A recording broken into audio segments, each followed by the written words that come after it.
1781. In North America, the southern colonies are the central theater of the war, but the war is changing.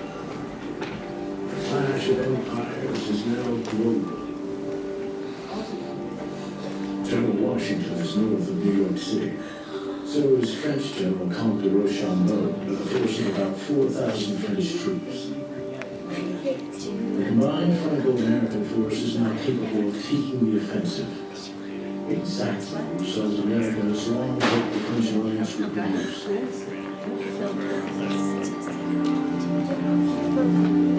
Washington wants to strike the British in New York. An unexpected opportunity develops in Virginia. British General Charles Cornwallis and his army have advanced into the state, occupied Yorktown, and dug in. Washington and Rochambeau agreed to march south. They must move their forces to Yorktown without allowing the British to decipher the code. They rely on a French fleet in the West Indies to sail for Chesapeake Bay. Seizing this opportunity depends on coordination between forces that the French and Americans have never before achieved. If they can get to Yorktown before British reinforcements, if the fleet will sail north and cut off Cornwallis' escape route to the sea, if Cornwallis does not fight his way out before a siege line can be set, his army will be trapped. By the time they reach Yorktown, Washington and Rochambeau have gathered the largest Franco-American force of the war. Some 17,000 troops, including French soldiers, American militia, Continental troops, and a delegation of Oneida Indians. In Chesapeake Bay, 28 French warships and thousands of sailors stand ready to provide critical support. Ground troops immediately begin to dig a siege line. When all is ready, General Washington fires the first cannon. In 3 weeks of brutal combat, the French and American forces crush the British.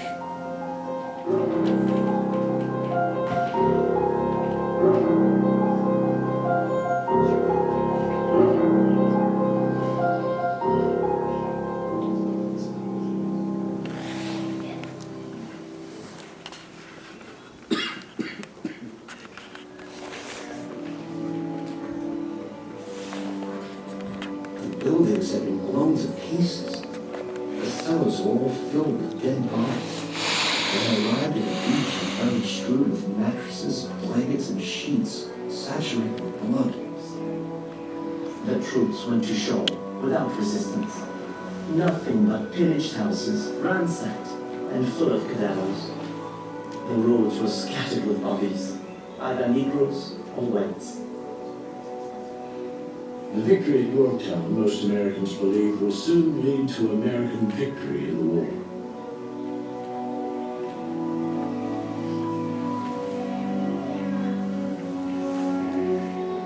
But the war in Indian country, raging for years, now escalates. Everything is at stake for Native Americans. They are fighting their own war for independence. The United States is a threat to their very existence as nations. Americans view Indian lands as the spoils of war. For all involved, it is total war, with little distinction between civilians and combatants. Women bear arms, children are victims. A racial dimension to the fighting intensifies acts of savagery by all sides, and sets a pattern of racial violence that will persist throughout America's westward expansion. If we had the means of publishing to the world the many acts of treachery and cruelty committed on our women and children, it would appear that the title of savages would with much greater justice be applied to them than to us. With victories on the plains of Sandusky and Hallestown and Blue Licks, the Native Americans, with British assistance, appear to be winning. Even with Spain providing supplies via New Orleans and the Mississippi River, the Americans cannot subdue the powerful Native American military force. West of the Alleghenies, the year after victory at Yorktown becomes the bloodiest year of the war. The violence on both sides shocks even veteran military officers.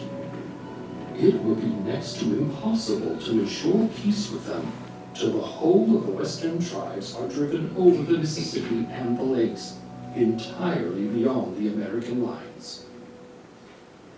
In Paris, treaty negotiations are underway. In England, the king will not concede defeat.